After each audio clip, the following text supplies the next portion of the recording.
The bell above the cafe door chimes, sharp, metallic. Caleb pushes through with his son's hand wrapped around two of his fingers, the grip loose and trusting.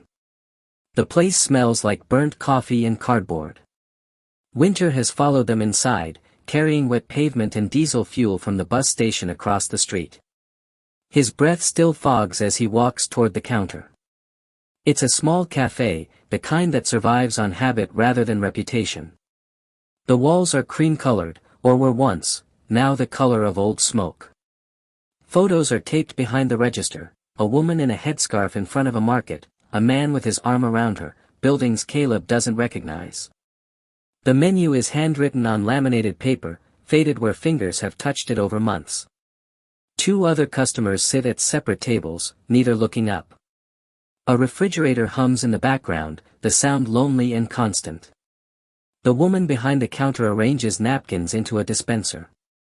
Her name tag reads, Nadira. She's maybe 40, dark eyes moving efficiently across her task. Her accent surfaces before she speaks, it's in the way she holds herself, careful and measured, like she's taking only the space she's been given permission to occupy. Hi there. Welcome, she says, looking up. The word, welcome, comes out as, welcome, each syllable distinct and deliberate, like she's translating from somewhere else in her head. She smiles, but it's the smile of someone who's learned that smiling costs nothing and earns forgiveness. Eli tugs Caleb's jacket. Daddy, they have chocolate milk. Caleb scans the offerings. Pancakes, eggs, toast, coffee that probably tastes like the air it sits in. He's been here before, not often, but enough that the place registers as tolerable. Cheap. Close to the apartment. No one asks questions. No one makes eye contact except to take your order. He steps to the counter and something shifts inside his chest. Not rage. Not anger exactly. Something smaller and meaner, something that's been building for months. Watching his bank account shrink, watching Eli wear the same 3 pairs of pants, watching his ex-wife send money exactly twice in 6 months, watching himself become the kind of man who checks his gas gauge before deciding whether he can afford to drive to job sites that might not call him back anyway. He sees Nadira waiting, pen poised, and he makes a choice he doesn't fully understand yet. He opens his mouth, and what comes out is Arabic. It's fast, sharp, layered with sarcasm that carries the weight of a man tired of being overlooked. He speaks about the coffee being expensive for what it is, about the speed of the service, about wondering if she understands English at all. His pronunciation is crisp. He learned this language years ago, before his life fractured, when he still believed that investing in skills meant something. The words feel like power on his tongue. Real power. The first real power he's felt in months. The cafe goes quiet. One of the customers glances over. Another man at a corner table smirks. Caleb feels their attention like a spotlight, warm and approving. Here, finally, is a moment where he's not struggling. Where he's not the one who can't keep up. Where he's the one doing the humiliating instead of being humiliated. Nadira's hands stop moving. Her eyes drop for half a second, just long enough for Caleb to register that she understood every word. Her expression doesn't change, but something in the space between them does. The air gets heavier. She nods, and then she says, "Okay. So pancakes for the boy." She's speaking English again, but something has shifted.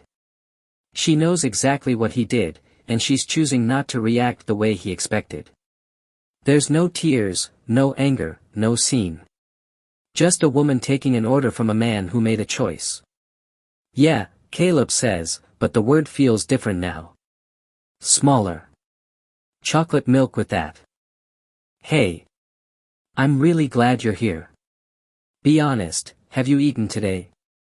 What did you have? Tell me that, your location, and the time. And if you're new, help me prove something wrong. My mother said stories like this would never matter to people, would never reach anyone, but stories like this deserve to be heard. Stories about what happens when we forget who we're supposed to be, when survival turns into permission to become cruel. So don't leave without letting me know you're listening. It feels empty when you come in and follow along and then just disappear without saying a word. Your comment, your share, your presence, it matters. Now, let's continue. Caleb orders coffee for himself. Black. The cheapest option. Nadira writes it all down without looking at him again. She tears the paper from the pad and clips it to a line near the kitchen window. Through the service window, Caleb can see someone move past a stove. The kitchen smells like butter and griddle heat. He and Eli find a table near the front, far enough from other customers to feel isolated but close enough to see everything. Eli swings his legs, which don't touch the floor yet, and hums something from school, tuneless and automatic. Caleb doesn't really hear it. He's watching Nadira move behind the counter, writing on a notepad, then switching to wipe down the espresso machine. She works slowly, methodically, like each movement is measured and intentional. His coffee arrives first, placed in front of him with a gentle sound. The cup is warm, the coffee inside darker and richer than he expected. Nadira has already moved away before he can react. She's wiping her hands on her apron, glancing toward the kitchen, where something is sizzling. Eli looks up at him. Is she mad? No, buddy. Then why did you talk like that? Caleb doesn't answer. He's staring at his coffee, at the small ripples across the surface, at his own reflection distorted in the liquid. In this moment, he doesn't have an answer that sounds like anything other than the truth, and the truth is something he spent months learning how to avoid saying out loud. The kitchen door opens. The cook calls out the order. Pancakes, chocolate milk. But Nadira doesn't move to get it. She stands very still for a moment, her hand resting on the counter, and then she does something that makes every muscle in Caleb's body go rigid. She closes her eyes, takes a breath, and opens her mouth. What comes out is Arabic, spoken slowly and precisely, her voice steady and clear, each word placed like a weight against his chest. She says something that will replay in Caleb's mind for weeks to come, on every sleepless night, in every quiet moment when he's alone and nowhere left to hide. The words are controlled, measured, devastating, not screaming, not crying, just speaking the kind of truth that cuts deeper than any rage could ever reach. And when she finishes, when she stands there looking at him with eyes that hold no anger, only recognition of what he's done, Caleb realizes he's made a mistake that goes far deeper than he ever imagined. Everything stops. Caleb's apartment is basement level in Newark, the kind where you hear footsteps above you every morning and the radiator clanks at 3 in the morning like it's dying slowly. One window lets in a thin strip of gray light. Right now, at 6:47 a.m., that light is the color of old concrete. Eli sleeps in the only bedroom. Caleb sits at the kitchen table with cold coffee in a mug that says, "World's Best Dad," in faded letters. His ex-wife gave it to him 3 years ago, before she left. Before she decided being a mother was harder than she wanted. Before she drove away at 8 in the morning and never came back. Abandonment doesn't announce itself. There's no countdown. Caleb had woken that day thinking it was regular. He'd made Eli breakfast, scrambled eggs and toast. He'd kissed his wife goodbye like always. She'd said she was visiting her mother in Connecticut. She'd be back by dinner. She wasn't. By the time he understood what was happening, there were 3 days of silence, then a lawyer's call. His wife had filed for separation and didn't want custody. She didn't want joint custody, weekend visits, or any arrangement that would keep her tied to motherhood. She wanted out, completely and permanently. Caleb had been 29. Eli had been 3. The custody hearing was quick because she didn't fight. She signed papers. She paid child support sporadically, sometimes 2 months in a row, sometimes with 8-month gaps that forced Caleb to take out loans just to keep the lights on. By the time Eli turned 6, the cards had stopped. The payments became theoretical. That's when Caleb moved them to Newark. Connecticut had been unaffordable on an estimator's salary without 2 incomes. Newark was cheaper. Everything was cheaper. Caleb became very good at calculating survival. He knew exactly how much milk cost per gallon at 3 stores. He knew which days the food bank opened. He knew how to stretch ground beef across 4 dinners. He knew how to tell Eli his shoes were fine even though the sole was coming loose, because new shoes cost money earmarked for water bills. He'd held a job for 8 months at a construction company, estimating costs for renovations, until layoffs came. That was 6 months ago. Since then, he'd picked up occasional gigs, freelance estimating work, cash jobs doing measurements for contractors who needed quick quotes. It paid, but not consistently. Not enough to stop the panic that woke him at 3 in the morning, rent due in 2 weeks, car needed an oil change, Eli's school asking for field trip money. So Caleb learned to be angry. Not at the world, exactly, though the world had given him plenty of reasons. He was angry at himself for not being enough, for not being able to provide more. He was angry at the kind of father who sometimes felt relief when school was in session because it meant 8 hours where Eli wasn't his responsibility. The anger lived in his chest now, like another organ. It colored his thoughts. It made him suspicious of people. It made him impatient with kindness, because kindness felt like pity, and pity felt like confirmation that he was exactly what he feared, a failure. When Caleb looked at Eli, he saw everything he'd wanted to give that child and couldn't. He saw the ways he was failing, every single day. That anger would rise up in his throat and he'd have to swallow it down because it wasn't Eli's fault. None of it was Eli's fault. But it had to go somewhere. That's what the Arabic at the cafe had been. 6 months of anger, humiliation, watching people with money and stability pass him on the street. Frustration at being invisible in his own life. Need to feel powerful for just one moment, even if that moment came at the expense of a woman just trying to do her job. Caleb sets down the cold coffee mug. Through thin walls, he hears neighbors above moving around, getting ready for work. Normal people. People with normal lives. People who don't think about bank accounts before deciding whether to buy gas. People who don't know what it's like to be 38 and sleeping on a second-hand couch because your son needs a bed more than you do. His phone buzzes. A text from his ex-wife, can't do support this month. Car trouble. You understand. He does understand. He understands poverty. He understands that people take the easiest path, and sometimes that means abandoning people who depend on you. He understands it because he's lived it for 6 years.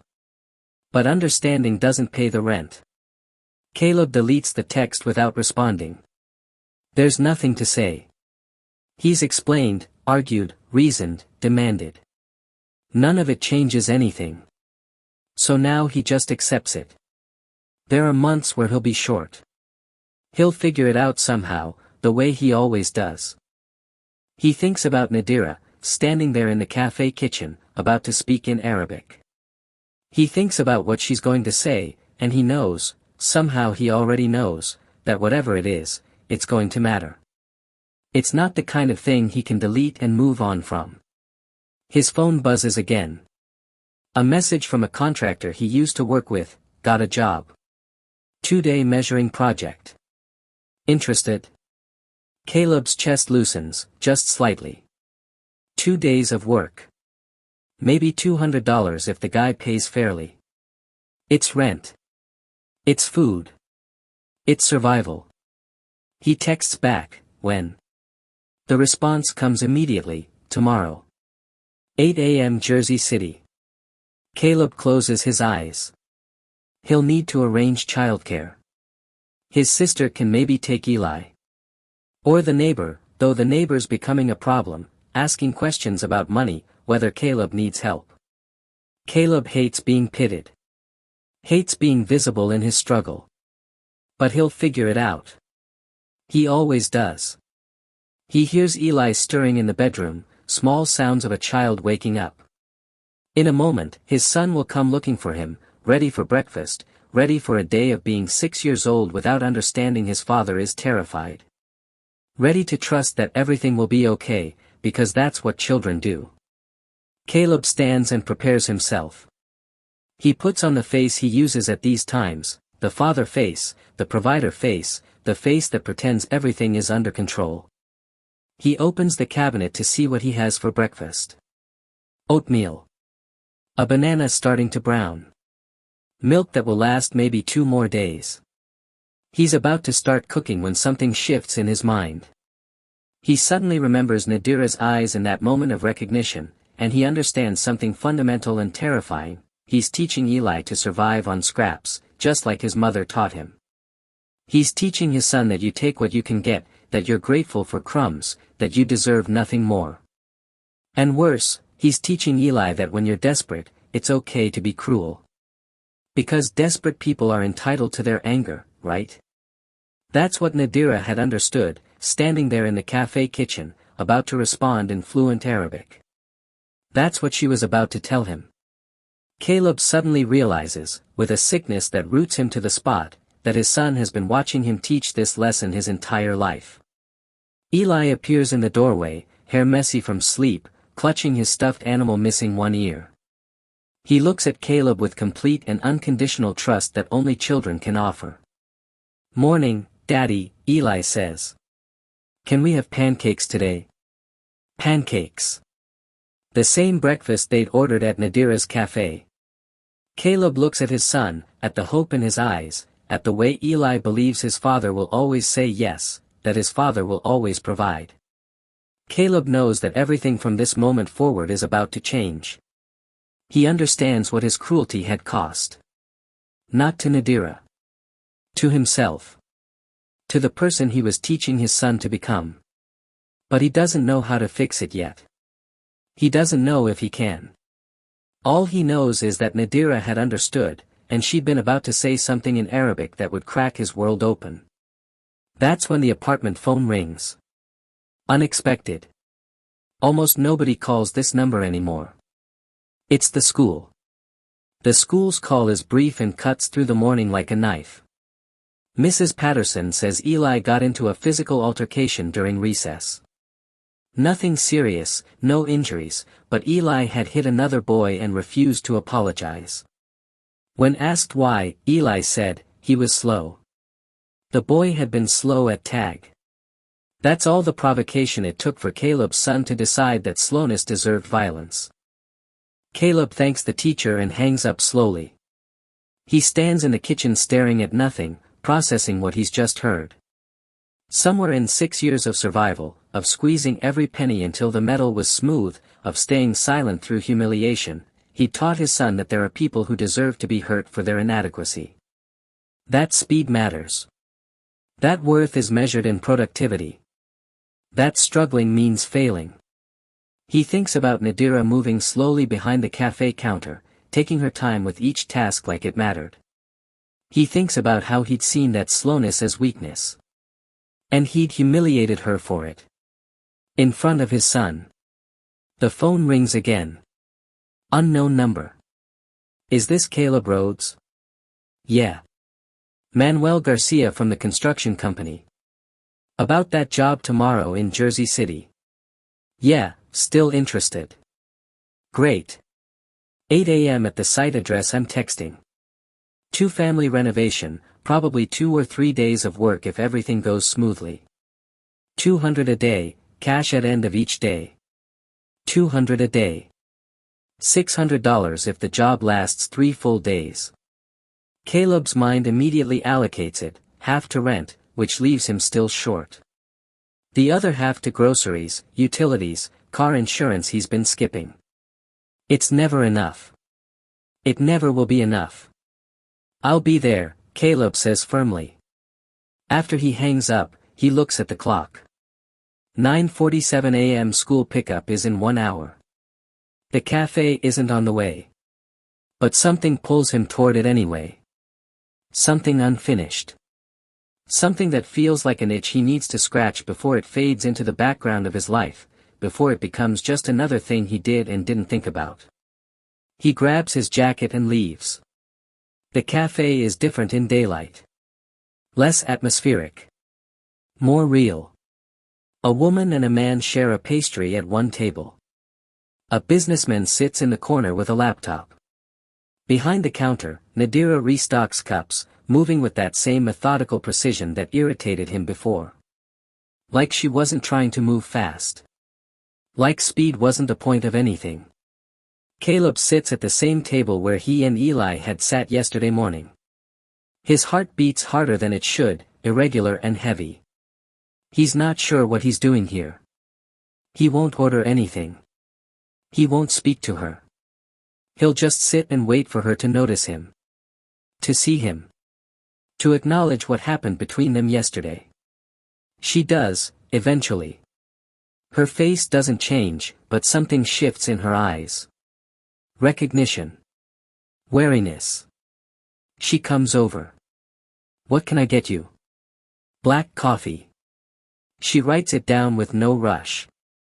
When she returns, she sets it down carefully. He watches her hands. They're not shaking. She's not angry. She's just a woman serving coffee to a man who was cruel to her yesterday, and she's moving through her day like he hasn't left a mark on it. You came back, she says. Not a question. Yeah. Why? Caleb opens his mouth. I want to hear what you were going to say. In Arabic. Nadira is quiet for a long moment. Then she pulls out a chair and sits down, which no cafe employee should do during shift. This moment is worth breaking the rules for. You really want to know? She asks. Yeah. Nadira takes a breath, looking at his face with calm patience, like she's explaining something simple to someone who should understand it already. I said, she begins, I understood every word you said about me. I also understand exhaustion. I understand being invisible. I understand working hard and still having nothing. And I understand why you did what you did. She pauses. Caleb doesn't interrupt. But your struggle does not give you the right to hurt people who are struggling too. Your pain does not entitle you to someone else's humiliation. And your child was watching. Your child was watching you teach him it's okay to be cruel when you're desperate. Caleb feels something crack open in his chest. It's like his ribs are splintering. So I'm not angry, Nadira finishes. I'm sad for you. Because you're teaching that little boy that power comes from hurting other people. And one day, when he understands what you've taught him, he's going to hate you for it. The cafe is absolutely still. The businessman stops typing. The couple focuses intensely on their pastry. Everyone has heard exactly what Nadira said. Everyone knows she's telling the truth. Your son came back, Nadira adds. With his mother. Caleb's head snaps up. His ex-wife. Marcus had taken Eli to the cafe. Marcus, who doesn't pay child support half the time, who abandoned them 6 years ago, had been here. Why? He asks, voice strange. She ordered coffee. Eli ordered hot chocolate. He kept asking if he could go home to his dad. Nadira stands. The moment is ending. So yes, she says quietly. I was sad for you. Because you're teaching him to be like you, and he doesn't want to be like you. He wants his dad to be someone worth being like. She walks away. Caleb sits immobilized, watching her methodical movements. Everything is very quiet. Everyone in the cafe just witnessed him being destroyed by a woman who didn't raise her voice once. His coffee is still hot. He doesn't drink it.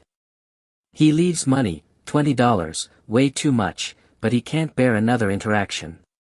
As he walks toward the door, she calls out, wait. He stops. Eli is a good boy, she says. He's kind. He held the door for an older woman yesterday. He asked if I was okay after I made his hot chocolate wrong the first time. He's got a good heart. Caleb turns to look at her. So whatever you're teaching him, Nadira continues, make sure the next thing you teach him is better than this. Caleb nods. He can't speak. He pushes through the door into cold Newark air, walking toward school, feeling like someone has taken everything he believed about himself and laid it out on the table where he has to look at it directly. He teaches Eli to be cruel. That's what 6 years of survival have been teaching his son. By the time he reaches the school, he's made a decision. Tomorrow, after the construction job, instead of counting money and figuring out how to stretch it, he's going back to that cafe. He's going to apologize. Not so Nadira will forgive him and make him feel better. But because his son watched him be cruel, and his son needs to watch his father be better. Eli runs out of the school doors, backpack bouncing, face lit up with pure joy at seeing his dad. Caleb realizes he's running out of time. The version of Eli becoming himself is crystallizing right now, based on what Caleb chooses next. He kneels down and catches his son, pulling him into a hug, holding him like he might disappear. Eli hugs him back with complete and trusting enthusiasm. "Hi, Daddy," Eli says. "Did you know I got in trouble today?" "Yeah, Mrs. Patterson called." "Are you mad?" Caleb pulls back to look at his son's face. Eli is afraid his dad might be angry. That fear comes from Caleb, from lessons about not being good enough. "No," Caleb says, meaning it with intensity. "I'm not mad at you. I'm mad at me. I need to teach you something different than what I've been teaching you." Eli doesn't understand. He's 6. But he accepts this, the way children accept adult explanations they don't fully grasp. "Can we get pancakes?" Eli asks hopefully. Caleb's throat tightens. The cafe. He wants to go back with his son and show her he's beginning to understand what she meant. "Yeah," Caleb says. "We can get pancakes." As they walk toward the cafe, Eli talking about his day, about the boy he hit, about everything he wants to tell his dad, Caleb realizes the hardest part isn't understanding what you've done wrong.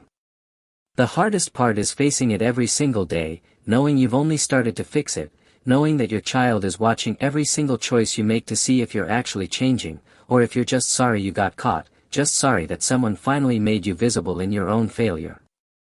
That weight settles heavily on his shoulders as they cross into Nadira's cafe, and Eli says, "Can we sit by the window?" And Caleb nods, wondering if Nadira will recognize this moment for what it truly is, a father trying, finally, to be the man his son needs him to be.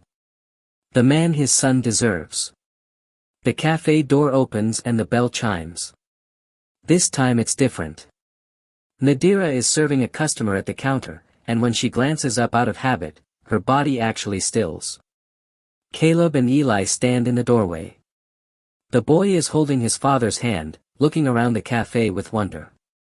The man is looking directly at Nadira, not with defiance, but with exposure. Like he's standing in front of her with no armor. Nadira sets down the espresso with deliberate care. She doesn't smile or wave. She simply looks at Caleb, and in that look is the entire conversation of yesterday and the question, "What are you doing here?" Caleb leads Eli to a table by the window. He pulls out a chair for his son first, then sits. It's a small gesture, but Nadira sees it. She sees the way Caleb's hands shake slightly as he sets them flat on the table. He's waiting for something. Waiting for her. Eli swings his legs and points at the menu. "Can I get pancakes, Daddy?" "Yeah, buddy. Whatever you want. Anything at all." The simplicity hits different. Caleb isn't calculating cost. He's not doing math about cheaper options. He just said yes. Whatever you want. Like his son's desire matters more than his fear. Nadira comes over. She's not smiling, but not cold either. She's neutral in a way that suggests she's waiting to be convinced of something. Waiting to see if he's serious, or if this is just performance. "Hi, Eli," she says to the boy first. Always the boy first. That's important to Caleb, that she sees Eli as separate from him, as his own person with his own needs and worth. "What can I get you?" "Pancakes and chocolate milk," Eli says happily. He has no idea anything happened yesterday. To him, it's just a place where they get food, and his dad is here. Perfect, Nadira says, writing it down. Then she looks at Caleb. And for you? Caleb takes a breath. He knows what he wants to say, and he knows that saying it in front of his son matters deeply. Knows that whatever comes next, Eli needs to witness it. Coffee, Caleb says. Black. And I need to apologize. The cafe goes quiet. Not the same quiet as yesterday when he was cruel. This is different. The kind where people recognize that something honest is about to happen. Nadira's expression shifts slightly. Not forgiveness, not yet. But acknowledgement. I said something mean to you yesterday, Caleb continues, his voice low but clear. I was angry, and I was tired, and I was scared about money, and I took it out on you. You didn't deserve that. You were just doing your job, and I made you smaller because I needed to feel bigger. He pauses. Eli is watching, confused but listening. I've been teaching my son, Caleb says, that it's okay to hurt people who struggle. That if someone is slower or weaker, that's a reason to be mean. And yesterday, you said something that made me realize I'm teaching him to be someone I don't want him to become. Nadira is very still. So I'm sorry, Caleb finishes. I'm sorry for what I did, and I'm sorry for what I was teaching my son. Nadira writes something on her notepad. For a moment, Caleb thinks she's just noting his order. Then she tears off the paper and sets it on the table. It says, "Thank you. This matters." She walks away. Eli looks at his father. Daddy, why were you mean to her? It's the question Caleb was both dreading and hoping for deeply. Because the answer matters. I was having a bad time, Caleb says carefully. And when we have a bad time, sometimes we make it worse by being mean to other people. But that's not okay. Being sad or scared doesn't give us permission to hurt someone. But you fixed it?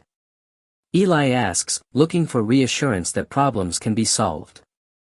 I started to, Caleb says quietly. Apologizing is just the beginning. Fixing it means I have to be better. Every single day. The food arrives. Pancakes steaming, chocolate milk in a small glass. Caleb's coffee, black and simple. Nadira sets everything down with the same care as always, but this time when she makes eye contact with Caleb, there's something different. Not forgiveness, not yet. But the possibility of it. Recognition that he's begun to understand. Thank you, Caleb says quietly. Nadira nods and walks away. Eli eats his pancakes with the pure joy only children have. He tells Caleb about the boy he hit at school, about sitting out at recess, about not wanting to be the kind of kid who hurts people. Caleb listens, really listens, because he understands now that every word his son says is information about what kind of man Eli is becoming. His job is to water the good parts and starve the cruel parts. 2 tables over, the businessman who witnessed yesterday's humiliation is watching this unfold. He sees a man apologizing, a child being taught kindness, a woman choosing to accept an apology without requiring the man to grovel. He sees what redemption looks like when it's done quietly, without fanfare, without asking for immediate forgiveness. By the time they finish eating, an hour has passed. Caleb signals for the bill. Nadira brings it, and the number is fair. Not inflated as punishment. Not discounted as acceptance. Just honest. Nadira, Caleb says, and she pauses. Thank you for what you said yesterday. For being honest instead of being kind. Kindness and honesty aren't opposites, Nadira says. Sometimes the kindest thing is to tell someone the truth about themselves. She walks away, and Caleb sits with that. Kindness and honesty. For the first time, he understands the difference between real kindness, the kind that costs something, the kind that demands change, and fake kindness that just makes everyone feel better about themselves. He pays cash. He leaves a $20 tip, the same amount as yesterday, but this time it feels completely different. This time it's not guilt money. It's respect money. Acknowledgement that Nadira's time, her courage, her willingness to speak hard truth, has real value. Eli grabs his hand. Can we come back, Daddy? Yeah, buddy. We can come back. Subscribe now and turn on notifications because what happens next will change everything. Caleb's made a promise to himself, but promises to yourself are easy to break. The real test is whether he can keep showing up differently when no one's watching. When desperation comes back, and it will, can he choose kindness over cruelty? Can he teach his son that struggle doesn't give you permission to hurt? Share in the comments, have you ever had to apologize? Did they accept it? What did that moment teach you? As they walk out of the cafe, Caleb realizes something crucial: redemption isn't a destination. It's not something you reach and you're done. It's a choice you make every single day, in every single moment, when you decide whether to be the person you've been or the person you're trying to become. He's only just started. He's only just chosen once. Tomorrow, he'll have to choose again. And the day after that. For the rest of his life, probably, he'll be the man who was cruel at a cafe, spending the rest of his life choosing to be better. That man. The one who chooses better. Eli tugs his hand. Daddy, can we go to the park? Caleb looks at his son's face, at the trust that's still there, at the blank slate that's still accepting that his father is good. And he makes the choice. Not the easy one. Not the one that costs nothing. But the one that requires him to be present, patient, the father his son needs him to be. Yeah, Caleb says.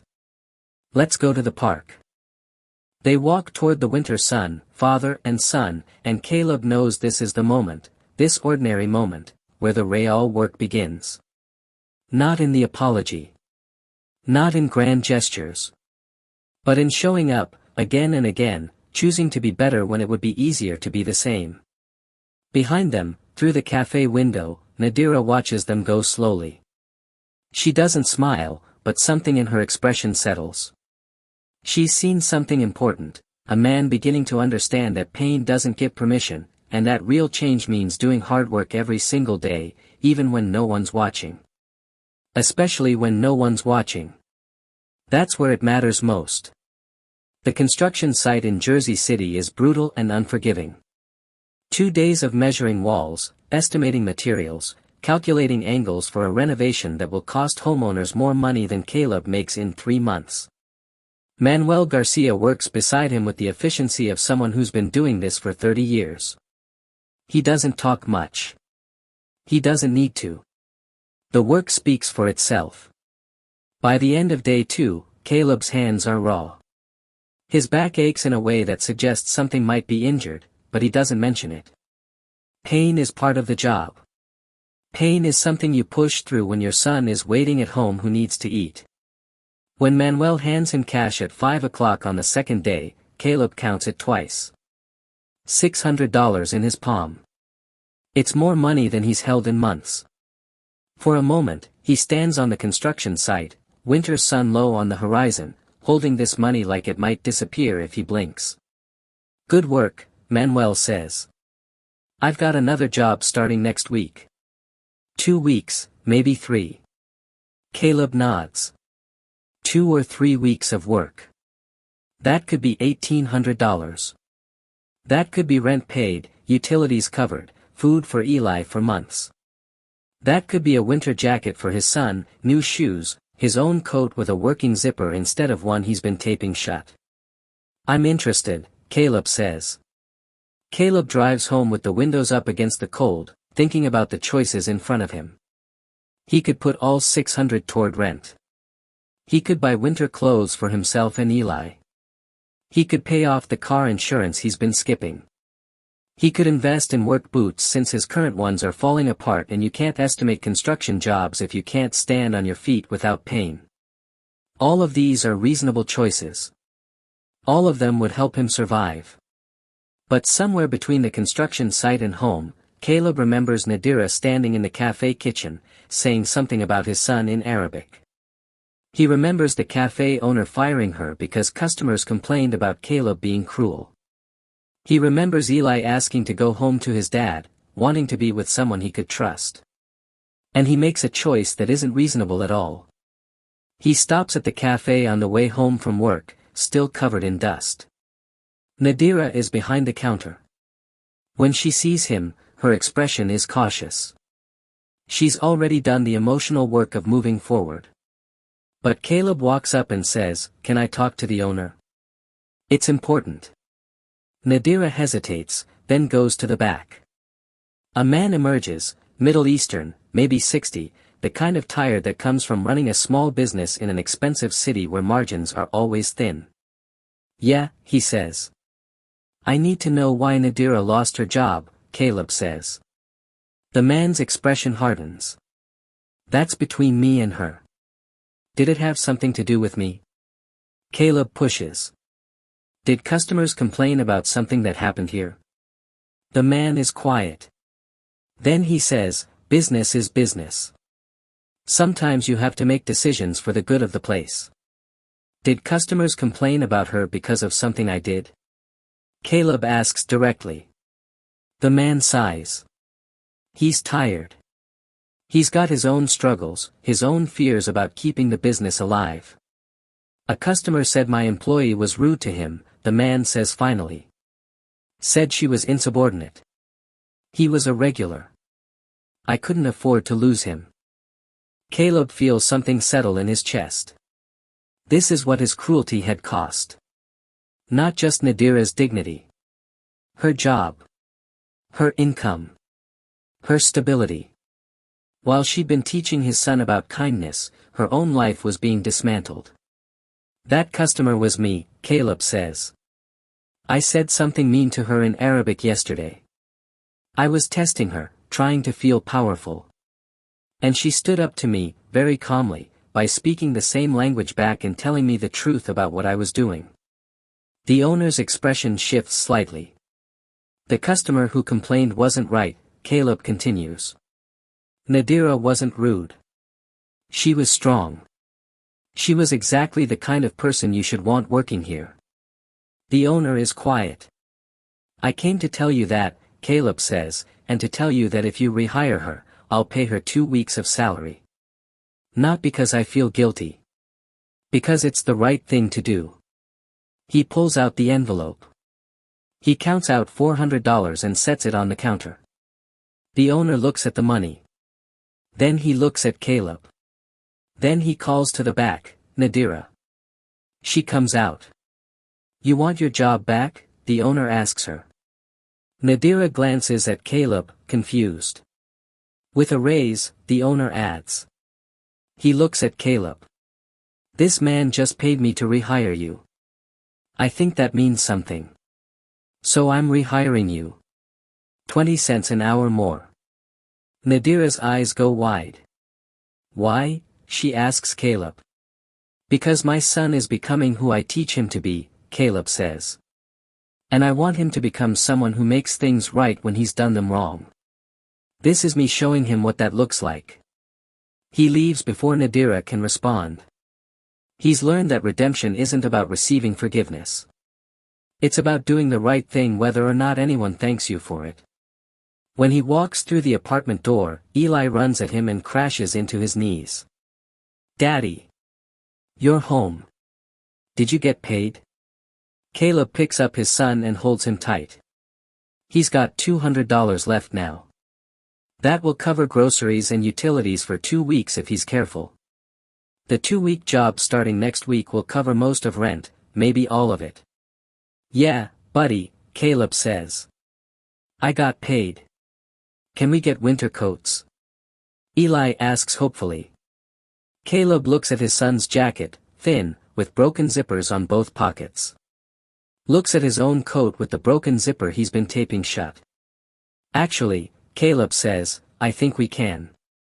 They go to the department store, and Caleb buys 2 winter coats. Real ones. Insulated ones. The kind that will actually keep them warm. He spends $120, and it feels both like too much and like the most important money he's ever spent.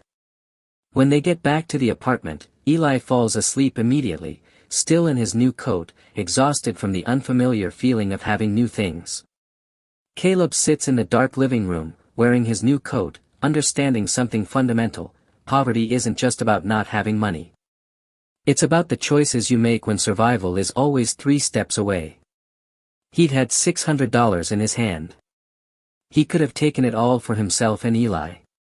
Instead, he'd given $400 to Nadira's wages because his son was watching, and because the only way to teach Eli that struggle doesn't give you permission to hurt is to live that lesson out loud. The phone buzzes. A text from Nadira: "The owner just told me what you did. I don't know what to say." Caleb types back: "You don't need to say anything. But maybe someday, when Eli is older, you could tell him what you told me. Tell him that being strong doesn't mean hurting people. Tell him that his father is trying to learn that." There's a long pause. Then, "I will." And Caleb: "Thank you. This job means everything to me." Caleb sets the phone down and looks at his sleeping son in his new winter coat, understanding that this moment, this quiet moment in the dark, is where the real change is happening. Not in the apologies or the big gestures, but in the choices made when no one's watching except yourself. Tomorrow, the test gets harder. Because giving away money when you have it is one thing. Choosing kindness over cruelty when you're desperate again is another. And survival is knocking. But tonight, his son is warm. And that has to be enough. 1 week later, Caleb walks into the café with Eli after picking him up from school. They've been coming 3 times a week now. It's become a ritual. Eli gets his pancakes, Caleb gets his coffee, and they sit by the window and watch the world move past. Nadira always takes their order. She always smiles at Eli first. Today, Nadira asks Caleb if he has a moment after he finishes eating. She's on her break. She sits down across from him, the same way she did that first time, when she had to tell him the truth about himself. Eli is absorbed in his pancakes, humming to himself, unaware that something important is about to happen.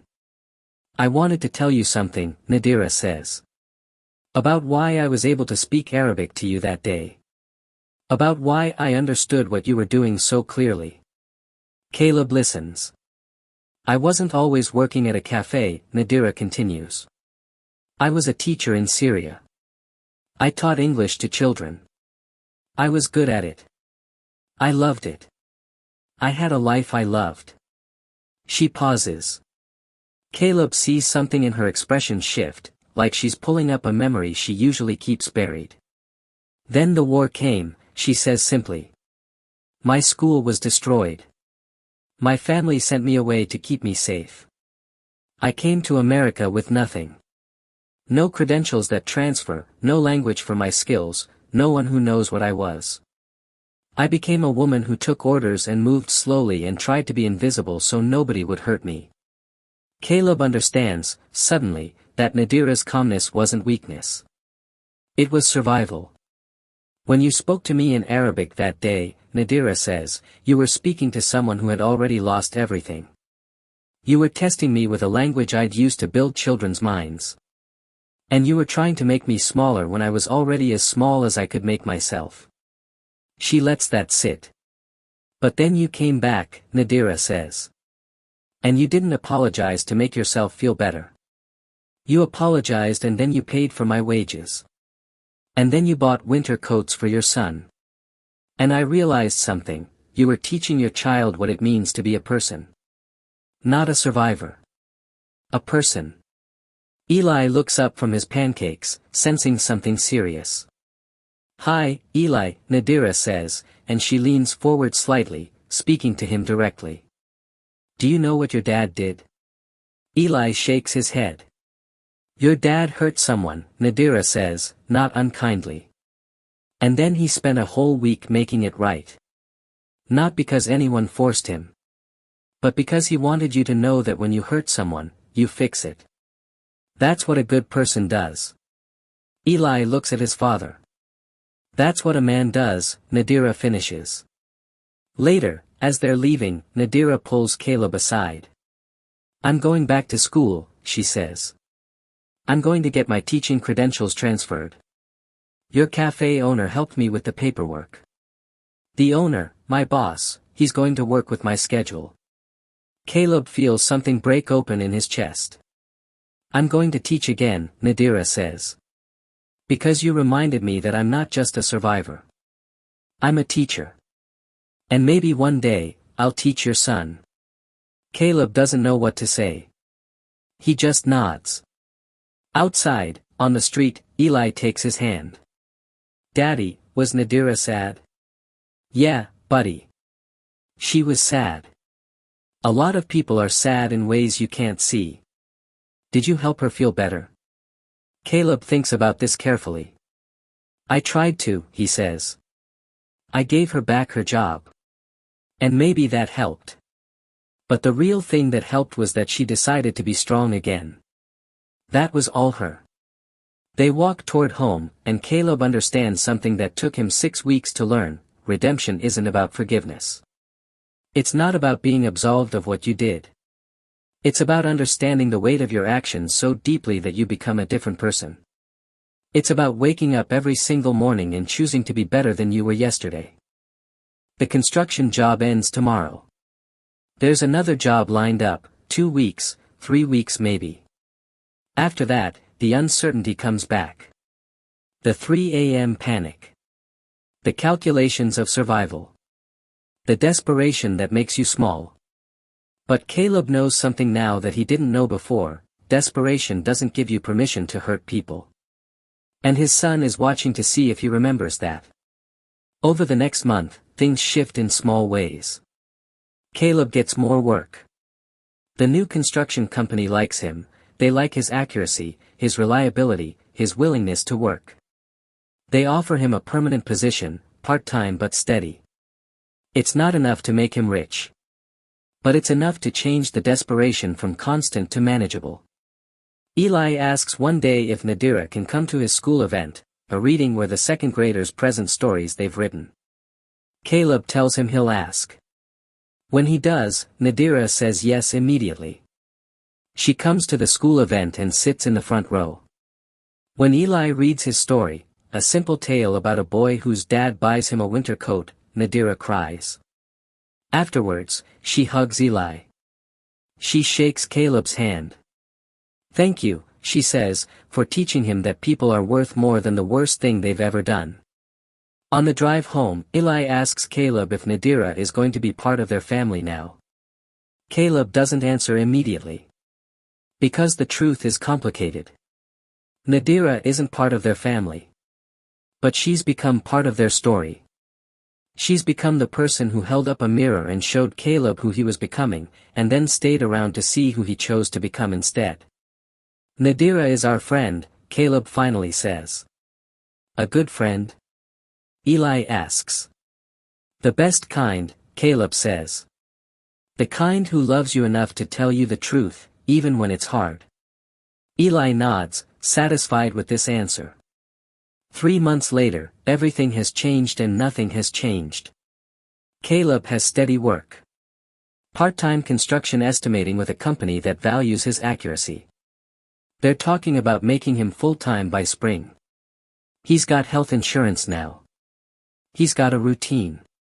He's got a life that doesn't revolve around survival math at 3 in the morning.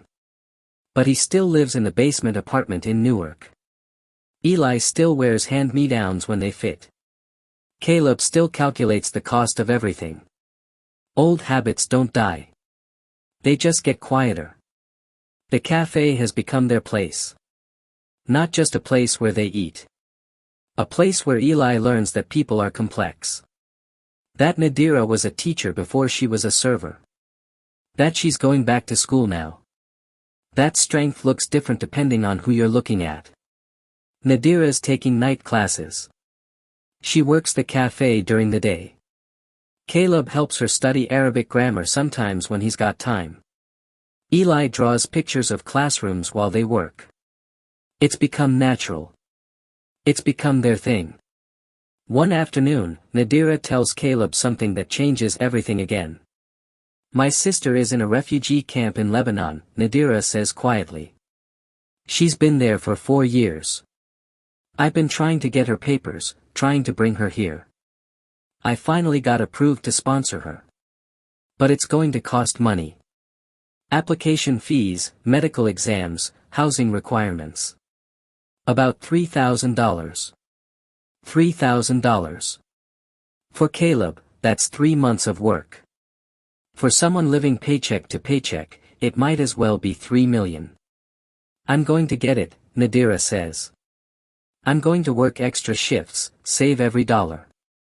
It might take me a year. But I'm going to do it. Caleb understands what she's doing. She's not asking for help. She's not expecting rescue. She's doing what she does, showing up, working slowly and carefully and methodically, doing the thing that needs to be done. Your sister, Caleb says. Tell me about her. She's a doctor, Nadira says. She was a doctor in Syria. She worked in emergency rooms. She saved lives. Now she's in a camp teaching other children like she taught herself to survive. Caleb feels something shift in his understanding of the world. Doctors in refugee camps. Teachers in cafés. Strength that moves like water, finding cracks and filling them. I'm in, Caleb says. What? I'm in, Caleb repeats. If you need $3,000, I'm in. We'll figure it out. Nadira's eyes go wide. Caleb, I'm not asking. I know you're not, Caleb says. That's why I'm saying yes. Because you wouldn't ask. Because you'd do it alone if you had to. Because that's who you are. But you don't have to do it alone anymore. Over the next week, Caleb talks to his construction company. He asks if there are extra projects he can bid on. They say yes. They say they've got a commercial renovation that's behind schedule. They say if he can accelerate the timeline, there's a bonus. Caleb works 70-hour weeks. He comes home exhausted. He eats dinner with Eli, helps him with homework, puts him to bed. Then he sits at the kitchen table and calculates numbers until midnight. How much he's making. How much he can set aside. How much closer they're getting to $3,000. Eli notices. Daddy, are you okay? Eli asks one night. Yeah, buddy. I'm okay.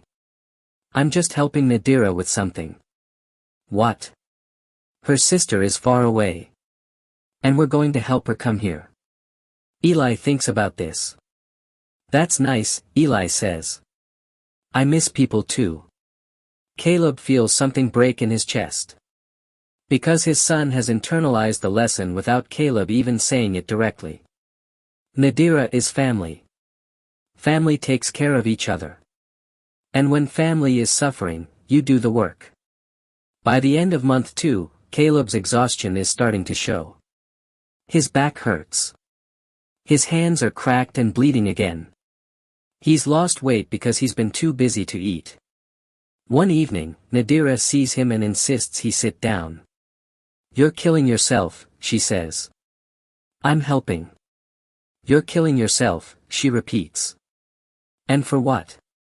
So my sister can come faster. Caleb, you have a son. Your health is his future. Caleb doesn't argue. Because she's right. Because he's slipping back into the desperation pattern where he sacrifices himself because he thinks that's what love looks like. Slow down, Nadira says. Work the hours you normally work. Save what you normally save. Don't become someone else trying to help me become someone else again. So he does. He goes back to his regular schedule. He eats dinner with Eli every night. He sleeps 7 hours. He's not killing himself. He's just steady. He's just present. And month by month, dollar by dollar, they move toward the 3,000. By spring, they're there. Nadira applies. She pays the fees. She submits the documents. She waits. And while she waits, Caleb finally understands something that took him 9 months to learn: you can't save someone else. You can only love them while they save themselves. You can only show up and work alongside them and believe in their strength. That's what Nadira did for him. That's what he's doing for her. And that's when everything gets complicated again. Because Nadira's sister gets approved. She's coming. She's arriving in 6 weeks. And she's going to need a place to stay. A place that's safe. A place that's home. And Nadira looks at Caleb, and he sees the question before she asks it: can we make room? Can we be a family of 3, and then 4? Caleb thinks about his basement apartment. He thinks about Eli. He thinks about what it means to open your door when you barely have room for yourself. And he realizes the work isn't done. It's never done. It just gets deeper and more real and more complicated. Nadira's sister, Layla, arrives on a Tuesday morning in late April. She comes off the plane with one suitcase and the kind of exhaustion that comes from running for years and finally stopping. She's 42 but looks 60. She's a doctor but has been working in a refugee camp making 60 cents a day. She's Nadira's sister but they haven't been in the same room in 7 years.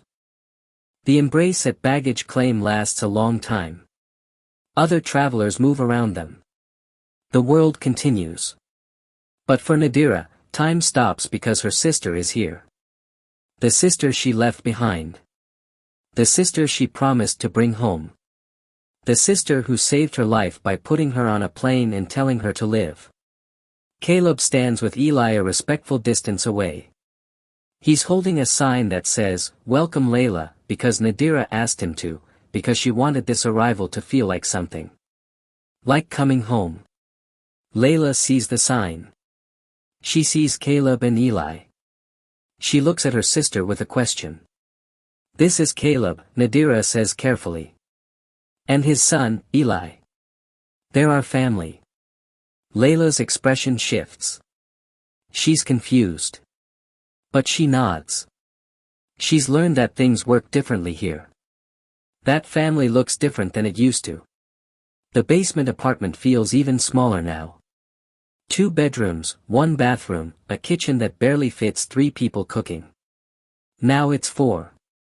Caleb gives his bedroom to Layla. He sleeps on the couch. Nadira and Layla share the other bedroom. Eli sleeps in the living room on a pull-out bed. Everyone's on top of each other. Everyone's cramped. Layla struggles to adjust. She's used to structure, hierarchy, the order of a hospital. The chaos of a small apartment with a single father, his son, and a woman who's remaking her life feels overwhelming. She doesn't speak much those first weeks. She sits in the café and watches people. She observes. She calculates. She's doing what refugees do, trying to understand the rules of a new world. Caleb notices her watching him. Notices her watching how he treats Eli. Notices her watching how Nadira moves through the apartment. He understands that she's trying to figure out if this is real, if they're safe, if they can be trusted. One morning, Layla asks Caleb if he has work that day. He says yes. She asks if she can come. At the construction site, she's silent. But she's watching. She's watching how the men treat Caleb. How he manages the work. How he calculates the timeline and adjusts on the fly. When a wall measurement is wrong, she watches him explain the error to the owner without defensiveness, just factually acknowledging the mistake and fixing it. After work, Layla says something in Arabic to Nadira, who translates, "He's honest." "Yeah," Nadira says. "He is. Even when it would be easier to lie. Especially then," Nadira says. That matters to Layla. In a refugee camp, honesty becomes currency. Trust becomes survival. The fact that Caleb admits mistakes instead of hiding them means something. Over the next month, Layla starts filling out medical credential applications. She's going to have to redo parts of her education, pass licensing exams, do things that take time. But she's trying.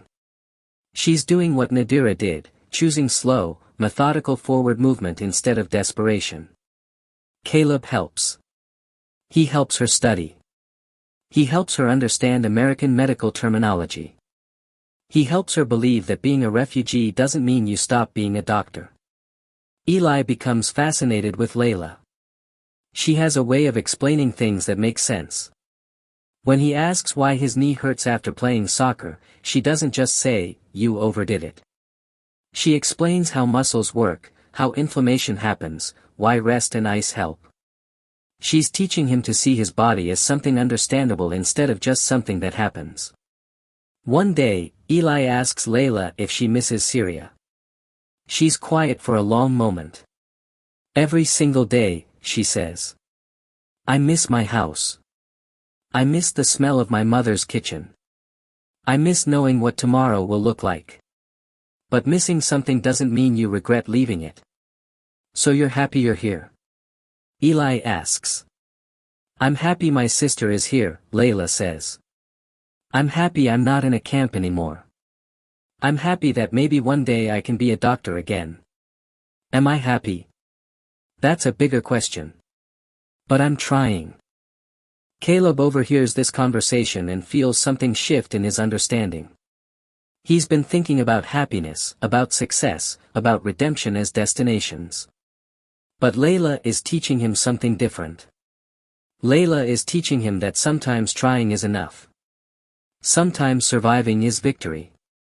Then, in June, something happens that tests everything. Layla gets a job offer. A hospital in Boston needs doctors. They'll help with her credentials. They're offering her a position that would pay more than she's made in her entire life. It's an opportunity. It's her dream. But it requires her to move to Boston. To leave. Nadira is torn. She wants this for her sister. But she's also built a life here. She's got school, the café, Caleb and Eli, the growing roots of family that's actually working. "You should go," Nadira tells Layla. "I should," Layla agrees. "But I don't want to lose this." They're talking around it, both knowing what the real question is: what does family mean when family can be separated? What does love mean when love means letting someone leave? That night, Caleb does something that surprises everyone. He suggests that Layla go to Boston, but not for good. He suggests she takes the job. She works there during the week. She comes back on weekends. She builds a life in Boston, but she keeps a life here. "Can you do that?" Nadira asks. "I don't know," Layla says. "But I can try." So that's what they decide. Layla takes the job. She gets an apartment in Boston. She's on the Boston General Hospital staff. But every Friday night, she drives back to Newark. She spends the weekend with her sister. She spends time with Eli, continues teaching him about the body and the world. She eats breakfast with Caleb and watches her sister be happy. The apartment doesn't feel so cramped anymore because Layla's only there 2 days a week. But it also feels more crowded in a different way, because now there's a presence that matters deeply, even in absence. Nadira finishes her teaching credential requirements. She gets a position at a Newark middle school, teaching English to kids whose parents don't speak it as a first language. She teaches them to read and write in a new language, showing them the same patience she showed to refugees, showing them the same belief that language is power. Caleb gets offered full-time work. He takes it. He's not rich, but he's secure. The baseline desperation has lifted. He can breathe. He can plan beyond the next week. 1 year after Layla arrived, Caleb stands at the counter of the cafe with his hands wrapped around a coffee he's not drinking. He's looking at the same table where everything started, where he ordered in Arabic to a woman he didn't know and decided that cruelty felt like power. The cafe owner comes over. His name is Hassan. Caleb's known that for almost a year now. "You look like you're thinking about something," Hassan says. "I'm thinking about how different everything is," Caleb says. "And how I almost didn't change." Hassan nods. My wife says that about her life too. How close she came to staying broken. Nadira emerges from the kitchen. She's working part-time now. The cafe helps pay rent while her teaching salary gets established. She's wearing her usual careful, methodical movement, but now there's something else underneath it. Confidence. She knows who she is again. The after-school kids are coming in an hour, she tells Caleb. They want to work on their English essays. You want to help? Caleb teaches now. Not officially, not for money. But 3 times a week, middle school kids come to the cafe and Nadira helps them with English while Caleb talks through their essays. He never went to college. He doesn't have credentials. But he knows how to work. He knows how to pay attention. He knows how to make people feel capable. Yeah, Caleb says. I'm in. Eli comes in after school. He's 7 now. He moves through the cafe like he owns it. He waves at Nadira. He asks Hassan for apple juice. He knows everyone here. The cafe is part of his normal. This is what safety looks like, a place where you're known, where people care how your day was, where breakfast means something. Hey, Daddy, Eli says, climbing onto the stool next to Caleb. Guess what happened at school? Caleb puts down his coffee and listens. He actually listens. He doesn't interrupt. He doesn't think about work or money or what comes next. He just listens to his son tell him about a girl who made him laugh and a test he passed and how he wants to learn Arabic because it sounds beautiful. Layla texts Nadira that she's coming down from Boston early. She's got news. She wants everyone together.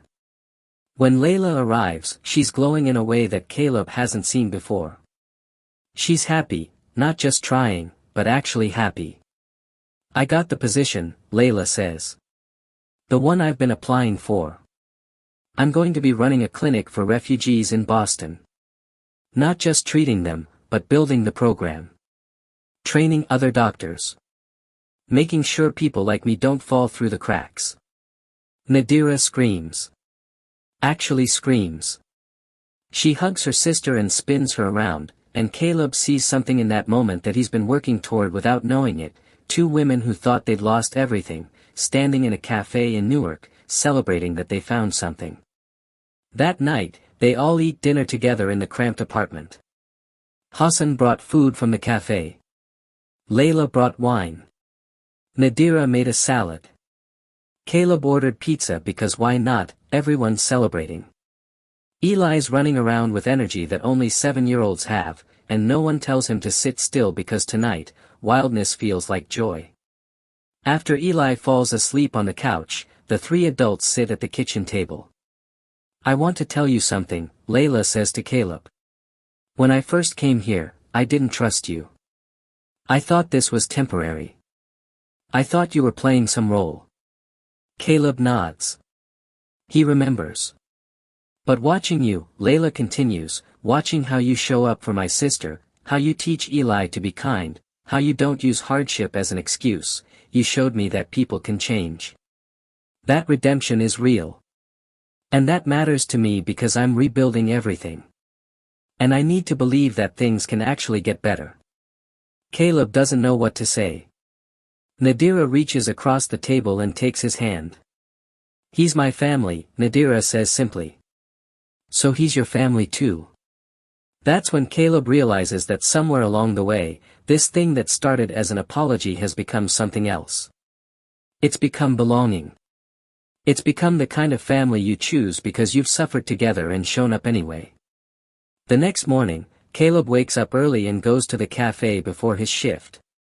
Hassan is already there, prepping for the day. Can I talk to you about something? Caleb asks. Of course. I want to do something with the cafe, Caleb says. I want to expand it.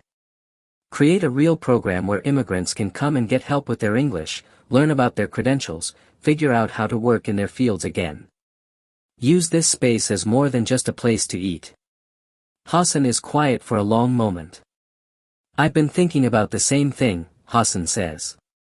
My wife wants to do it. She's been in America for 40 years and she still sees herself as temporary. I want to make spaces where people can belong. I can help, Caleb says. I've got some money saved. And I've got time. They shake hands, and Caleb feels something settle in his chest. This is what redemption really looks like, not forgiveness, not absolution, but action. Building something that matters because you understand what it costs to rebuild. 6 months later, the cafe expansion opens. There's a classroom in the back. There are computers for job applications. There's a bulletin board with housing information, medical resources, legal aid contacts. Nadira teaches English there. Layla comes on weekends to run a medical literacy program. Hassan's wife tells her story to help others understand their own. And Caleb? Caleb does the work. He measures spaces. He estimates costs. He builds things. He's back in construction, but now the buildings he helps create serve people. Now his work means something beyond survival. The day the expansion opens, Caleb stands in the cafe with Eli on his shoulders. His son is wearing the winter coat Caleb bought him a year ago, and it barely fits anymore. He's growing. He's becoming. He's learning what it looks like when adults choose each other and build something real. Hassan comes over and puts his hand on Caleb's shoulder. Thank you, Hassan says. For what? For reminding me, Hassan says, that a cafe can be more than a place to sell coffee. It can be a place where people remember they're human. Where they belong. That night, Caleb drives home and finds a note on his door. It's from his downstairs neighbor, the one who used to judge him silently. I saw what you're doing at the cafe, it says. Teaching kids. Helping families. I'm impressed. Keep being the man your son thinks you are. Caleb reads it 3 times. He keeps it. He tapes it to the refrigerator next to Eli's artwork and Nadira's teaching certificate and Layla's graduation pictures. This is what it means to change. Not in a moment. Not in one apology or one sacrifice. But in the daily choice to be better. In the work of showing up. In the commitment to building something that matters because you understand, now, what it costs to be broken. 2 years after Nadira spoke to him in Arabic and changed everything, Caleb stands in front of a room full of people he's never met before. They're at the cafe. Hassan cleared the whole space for this event. There are about 60 people here. Immigrants, refugees, single parents, people who are rebuilding. Caleb is supposed to tell his story. He doesn't want to. He's never been the kind of man who talks about himself. But Nadira insisted. Layla insisted. Hassan insisted. Even Eli said, you should tell people, Daddy. They need to know that people can change. So here he is. He starts with the truth. 2 years ago, I humiliated a woman at a cafe, Caleb says. I was angry and tired and poor, and I used language I knew she understood to make her feel small. It was cruel. It was intentional. And I'm not telling you this to ask for forgiveness. I'm telling you this because it's the worst thing I've ever done, and I'm still becoming someone different because of it. The room is very quiet. I have a son, Caleb continues. And I realized that he was watching me. That every time I made a choice, every time I decided to be cruel because I was desperate, I was teaching him that desperation gives you permission to hurt people. And I couldn't teach him that anymore. He talks about the apology. About giving away money he needed. About working 70-hour weeks to help someone else's family reunite. About the moment he understood that redemption isn't about feeling better. It's about becoming better, even when it costs everything. There's a woman in this room, Caleb says, looking at Nadira, who could have stayed angry at me. She could have refused my apology, refused my help, refused to build this with me. Instead, she chose to see that people can change. And she risked being hurt again to help that happen.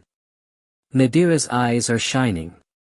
There's another woman who survived things I can't even comprehend, Caleb says, looking at Layla. And she came here and taught me that strength isn't the same as hardness. That healing is slow and daily, and sometimes it means coming home on weekends, and sometimes it means building a clinic for people who are where you used to be. Layla nods slightly. My son is 8 years old, Caleb says. And he's growing up in a world where his father is one of the people who broke things. But he's also growing up in a world where his father is one of the people who is trying to fix things.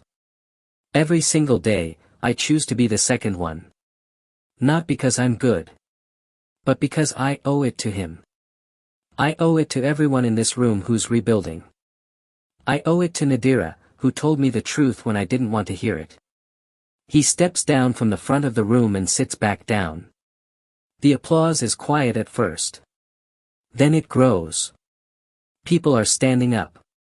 Later, a young man approaches Caleb. He's 23, newly arrived, terrified. I'm angry all the time, the man says. At the world, at my circumstances, at people. And I use it. I've hurt people I love because of it. But hearing you, I think maybe I don't have to keep doing that. Caleb puts his hand on the man's shoulder. You absolutely don't have to, Caleb says. It's hard to change. It takes longer than you think. But it's possible. And people will help you if you let them. That week, the local news picks up the story about the café expansion. They do a feature on immigrants rebuilding, on the program that Caleb and Nadira created, on how spaces of belonging change lives. Caleb's face is in the article. His story is out there. He gets a phone call from his ex-wife. I saw the article, Marcus says. Her voice sounds different. Older. Like someone who's lived a whole life without him. Okay, Caleb says carefully. I'm not going to apologize, Marcus says. For leaving. I wasn't ready to be a mother. I'm still not. But seeing what you've built, what you've become, I want Eli to know that he came from two people, and one of them learned how to be the kind of person worth learning from. Caleb doesn't know what to say. Can I send something? Marcus asks.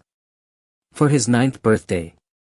Something that shows him I know he's alive and I'm proud of him. Yeah, Caleb says.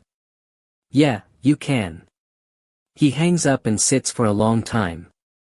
That night, at dinner with Nadira, Layla, and Eli, Caleb tells them about the phone call.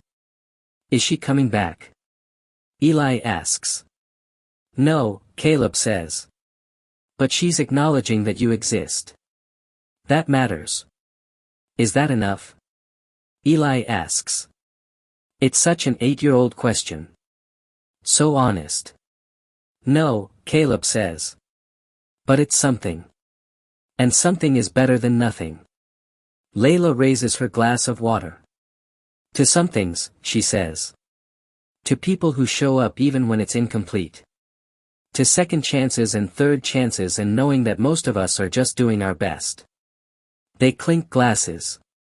3 years in, the café program has helped 47 people find jobs in their fields. 23 credentials have been transferred.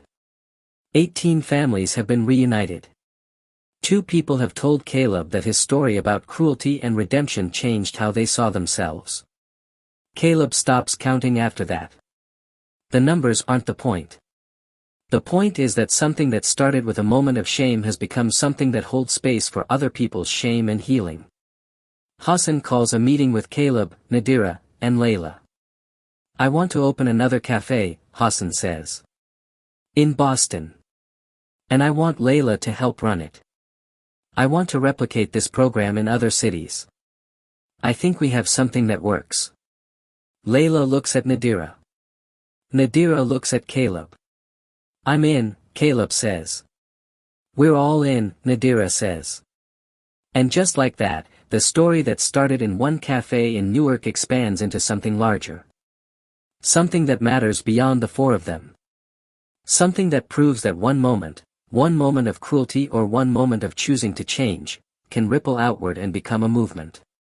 2 years and 9 months after Caleb first spoke Arabic with cruelty on his tongue, he's teaching a class on conflict resolution at a community center. He's not an expert. He's just a man who learned the hard way that desperation doesn't justify cruelty. That redemption is possible. That families are built by choice and sustained by showing up. Eli sits in the back of the room, doing homework, but Caleb knows his son is listening. Knows that Eli will become a man who understands something fundamental, that the worst moment of your life doesn't have to define you. That you can change. That other people's pain matters as much as your own. On his way out, someone thanks Caleb. Tells him that his story changed them. Tells him that they're going to try to be different. Caleb hugs them. He thanks them for listening. Because that's the real magic, isn't it? Not that one man changed. But that he told the truth about changing, and in doing so, gave permission to everyone else to try. Subscribe and share this story. Because redemption isn't something that happens to you. It's something you choose, over and over again, every single day. Caleb chose it. Nadira chose to believe in it. Layla chose to build on it. And now they're building a whole world where other people can choose it too. This is the end of their story. But it's the beginning of a movement. A movement that says struggle doesn't give permission to hurt. That pain is universal. That we can all be better if we choose to. Go tell someone. Go be the Nadira to someone who's breaking. Go be the Layla who builds the next thing. Go be the Caleb who wakes up and decides today is the day you change. Because the world is waiting for you to show up. And the person you become next depends on the choice you make right now.